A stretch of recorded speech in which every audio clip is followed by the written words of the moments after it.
दुरुस्तीमुळे दाव्याचे स्वरूप बदलणार नाही. न्यायाच्या दृष्टीने ते आवश्यक आहे. त्यामुळे त्याला परवानगी दिली जाऊ शकते. दिवाणी कोर्टामध्ये आपण दावा दाखल करतो. दावा दाखल केल्यानंतर तो दावा चौकशीला लागतो आणि त्या दरम्यान आपल्या लक्षात येतं की सदर दावा दाखल केलेल्या दाव्यामध्ये आपल्याकडून नजर चुकीने, टायपिंग मिस्टेकने त्या दाव्याच्या प्लीडिंगमध्ये थोडीशी चूक झाली आहे आणि ती चूक आपल्याला दुरुस्त करायची आहे.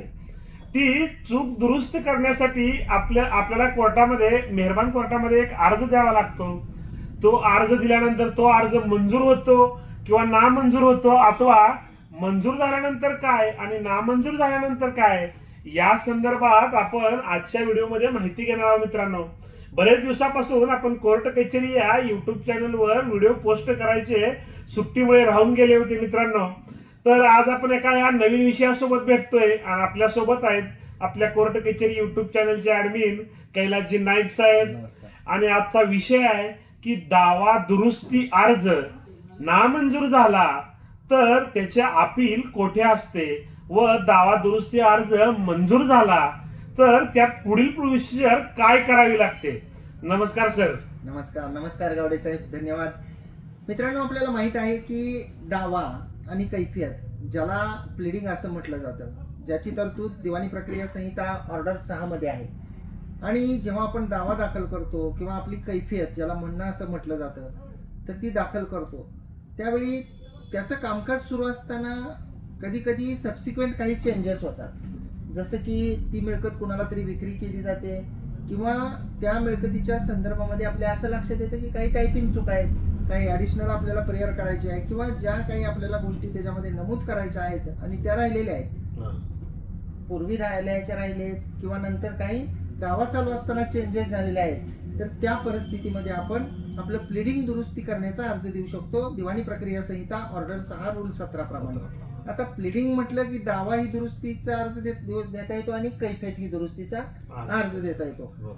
तर जेव्हा अशा प्रकारे दुरुस्तीचा अर्ज दाखल केल्यानंतर कोणत्या परिस्थितीमध्ये दुरुस्ती मंजूर करता येत नाही याबद्दल आपला स्वतंत्र असा व्हिडिओ सुद्धा आहे. परंतु थोडक्यात सांगतो की जर दाव्याचं मूळ स्वरूप जर का बदलत असेल, काही मूळ दाव्यापेक्षा विसंगत मागणी केलेली असेल, प्रतिवादीवर किंवा विरुद्ध पार्टीवर, ज्यांनी दुरुस्ती अर्ज दाखल केलाय त्यांच्या विरुद्ध पार्टीवर जर का अन्याय होणारा असेल, जर का ती दुरुस्ती ही मुदतीच्या बाहेरची असेल, असे जे काही नियम आहेत तर त्याच्यामध्ये जर नसेल तर तो दुरुस्तीचा अर्ज जो आहे तो नामंजूर केला जातो.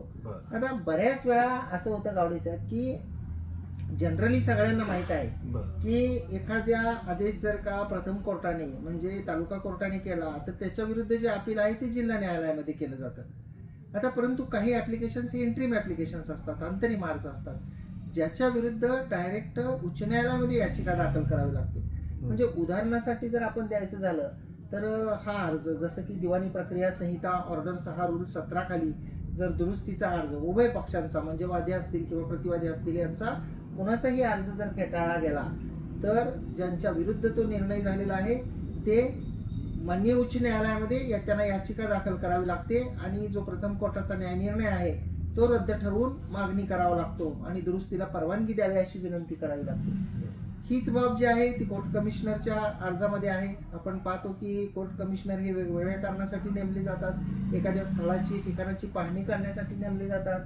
तसंच मोजणी करण्यासाठी जे आहे ते सुद्धा कोर्ट कमिशनर नेमले जातात. मोजणी अधिकारी असतात DILRचे, तर त्यांची नेमणूक केली जाते. तर ते सुद्धा जर अर्ज फेटाळले तर त्याच्या विरुद्ध सुद्धा उच्च न्यायालयामध्ये याचिका दाखल करावी लागते. जिल्हा न्यायालयामध्ये नाही, तशी तरतूद नाही.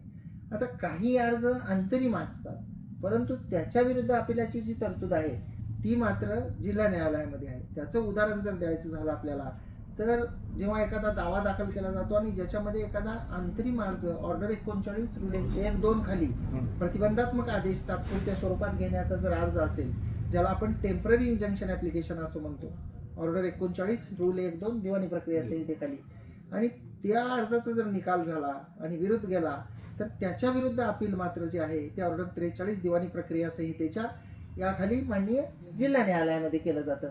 आणि जिल्हा न्यायालयाच्या आदेशाच्या विरुद्ध जर आपल्याला करायचं असेल तर मात्र माननीय उच्च न्यायालयामध्ये आपल्याला करावं लागतं.